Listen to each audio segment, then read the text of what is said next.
అమెరికాలో తూటాలు గర్జించాయి. అధ్యక్షుడి పాల్గొనే మీటింగ్ లో కాల్పులు జరగడం ప్రపంచవ్యాప్తంగా సంచలనం సృష్టిస్తోంది. ఈ ఘటన ఆయన భద్రతకే సవాల్ విసురుతోంది. అసలు సీక్రెట్ సర్వీస్ ఏం చేస్తోందనే ప్రశ్న వస్తోంది. నిఘా వ్యవస్థ వైఫల్యం చెందిందా అన్నది ఇప్పుడు $1 మిలియన్ ప్రశ్నగా మారింది. వాషింగ్టన్ హిల్టన్ హోటల్లో నిర్వహించినటువంటి ఒక ప్రోగ్రామ్ లో వైట్ హౌస్ కరెస్పాండెంట్స్ డిన్నర్ లో దుండగుడి కాల్పులు ఇప్పుడు కలకలం రేపుతోంది. ట్రంప్ పాల్గొన్న ఈ మీటింగ్ లో ఫైరింగ్ జరగడం హాట్ టాపిక్ గా మారింది. సాధారణంగా అధ్యక్షుడు పాల్గొనే కార్యక్రమం అంటే అక్కడ వందల సంఖ్యలో సీక్రెట్ సర్వీస్ ఏజెంట్లు ఉంటుంటారు. ఇంచ్ బై ఇంచ్ ప్రతి అంగుళాన్ని కూడా క్షుణ్ణంగా తనిఖీ చేస్తూ ఉంటారు. కానీ ఇన్ని వలయాలను దాటుకొని షూటర్ లోపలికి ఎట్లా ప్రవేశించాడు అనేది ఇప్పుడు వస్తున్నటువంటి ప్రశ్న. అది ముమ్మాటికి కూడా భద్రతా వైఫల్యం అని చెబుతున్నారు విశ్లేషకులు.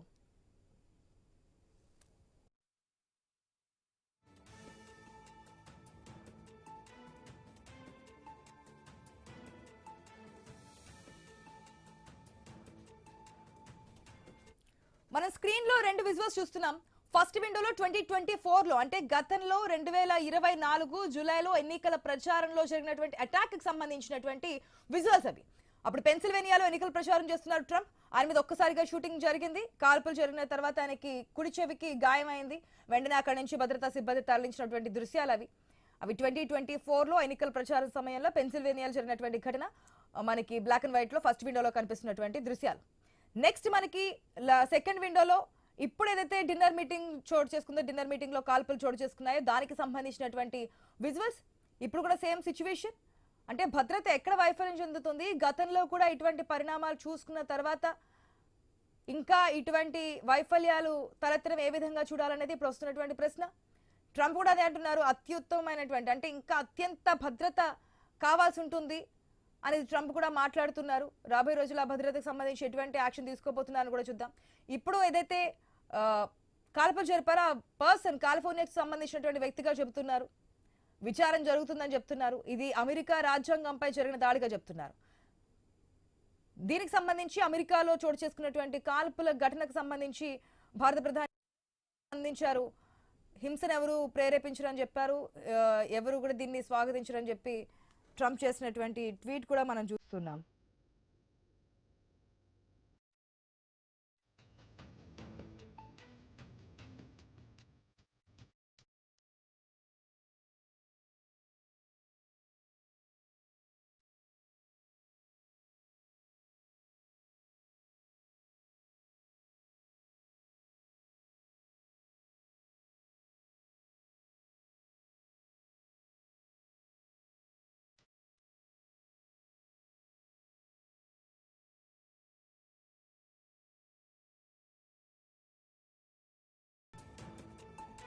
అమెరికాలో తూటాలు గర్జించాయి. అధ్యక్షుడు పాల్గొనే మీటింగ్ లో కాల్పులు జరగడం ఇప్పుడు ప్రపంచ వ్యాప్తంగా ఒక హాట్ టాపిక్ గా మారింది. ఈ ఘటన ఆయన భద్రతకే సవాల్ విసురుతోంది. అసలు సీక్రెట్ సర్వీస్ ఏం చేస్తుందనే ప్రశ్న కూడా ఉత్పన్నమవుతోంది. నిఘా వ్యవస్థ వైఫల్యం చెందిందా అనేది ఇప్పుడు $1 మిలియన్ ప్రశ్నగా ఉంది. వాషింగ్టన్ హిల్టన్ హోటల్లో ఒక కార్యక్రమం నిర్వహించారు. వైట్ హౌస్ కరెస్పాండెంట్ డిన్నర్ లో ట్రంప్ కూడా పార్టిసిపేట్ చేశారు. మనకు సెకండ్ విండోలో విజువల్స్ కూడా కనిపిస్తున్నాయి. అయితే కార్యక్రమం జరుగుతున్న సమయంలో ఒక్కసారిగా దుండగుడు వచ్చాడు. ఆ దుండగుడు వచ్చే విజువల్స్ కూడా మనం ఇంతకు ముందు వరకు స్క్రీన్ లో చూసాం. అక్కడ ఏదైతే సెక్యూరిటీ చెక్ జరుగుతుందో సెక్యూరిటీ చెక్ దగ్గర అతన్ని చెక్ చేస్తున్నప్పుడు ఒక్కసారిగా అక్కడ నుంచి తప్పించుకొని పరిగెట్టుకుంటూ వచ్చి కాల్పులు జరిగినటువంటి సందర్భం. దాదాపుగా 7 నుంచి 8 రౌండ్లు కాల్పులు జరిపాడు. ఆ తర్వాత అక్కడ ఉన్నటువంటి సీక్రెట్ సర్వీస్ ఏజెంట్ వాళ్ళని అదుపులోకి తీసుకున్నారు.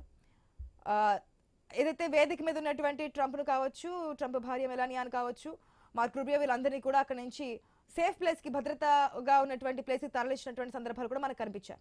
ఆఫ్టర్ దట్ ట్రంప్ కూడా మాట్లాడారు మీడియాతో.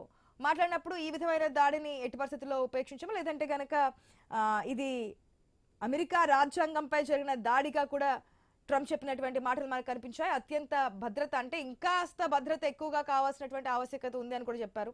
ఏదైతే కాల్పులు జరిపాడో ఆ పర్సన్ దగ్గర ఇంకా ఆయుధాలు ఉన్నాయని కూడా చెప్పారు. అట్ ద సేమ్ టైం ఏదైతే సీక్రెట్ సర్వీస్ ఏజెంట్స్ ఉన్నారో వాళ్ళందరూ చాలా స్పీడ్ గా రెస్పాండ్ అయ్యారు, రియాక్ట్ అయ్యారంటూ కూడా ట్రంప్ చెప్పారు. భవిష్యత్తులో ఇట్లాంటివి జరగకుండా చర్యలు తీసుకోవాలి, ఆ విధంగా ముందుకెళ్లాలని కూడా చెప్తున్నారు. సో మనం స్క్రీన్ లో రెండు విండోస్ చూస్తున్నాం కదా. ఫస్ట్ విండోలో మనకి 2024 లో జూలైలో జరిగినటువంటి కాల్పులు.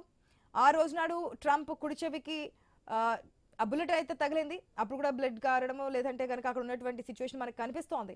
అప్పుడు ఎన్నికల ప్రచారంలో జరిగినటువంటి సిచ్యువేషన్. ఇప్పుడు ఆల్రెడీ ఒక మీటింగ్లో పార్టిసిపేట్ చేసినప్పుడు అక్కడ జరిగినటువంటి పరిస్థితి మనం చూస్తున్నాం. ఆ రోజున ట్రంప్కి గాయమైంది, కానీ ఈ రోజు జరిగినటువంటి కాల్పుల్లో ఎవరికీ కూడా ఎటువంటి గాయాలు కాలేదని చెప్తున్నారు. ట్రంప్ కూడా బయటకు వచ్చి మాట్లాడారు, ఇదే విషయాన్ని స్పష్టం చేశారు. కాకపోతే జరగలేదు, కానీ అంతవరకు రావడానికి గల కారణం ఏంటి? ఒక అధ్యక్షుడు వస్తున్నప్పుడు ప్రతి అంగుళాన్ని కూడా పరిశీలిస్తుంటారు, క్షుణ్ణంగా అక్కడ చెక్ చేస్తుంటారు. అట్లాంటిది ఎందుకు చేయలేదనేది. అమెరికా ప్రెసిడెంట్ ట్రంప్ పై దాడిని ప్రధాని మోదీ కూడా ఖండించారు. ప్రజాస్వామ్యంలో హింసకు చోటు లేదు అంటూ కూడా ట్రంప్ చెప్పినటువంటి మాటలు మనం చూస్తున్నాం. హింసను నిస్సందేహంగా ఖండించాల్సిందే అంటూ కూడా ఈ కాల్పులకు సంబంధించి ప్రధాని మోదీ చేసినటువంటి ట్వీట్ మనం చూస్తున్నాం. ఎస్, మాతో మాట్లాడడానికి బండారు రామ్మోహన్ రావు గారు ఉన్నారు, పొలిటికల్ అనలిస్ట్. నమస్తే రామ్మోహన్ రావు గారు. హలో రామ్మోహన్ రావు గారు.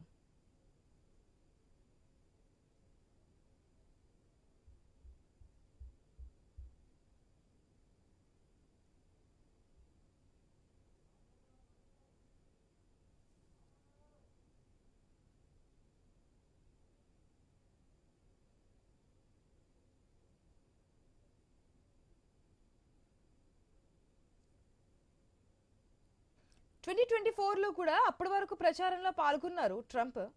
ఒక్కసారిగా ఈ షూట్ జరగడము, అక్కడ ఉన్నటువంటి పరిస్థితులు ఒక్కసారిగా మారిపోయినటువంటి సిచ్యువేషన్స్ మనకు కనిపించాయి. ప్రచారంలో భాగంగా ఆయన స్పీచ్ ఇస్తున్నటువంటి సందర్భంలో ఒక్కసారిగా షూట్ జరిగింది.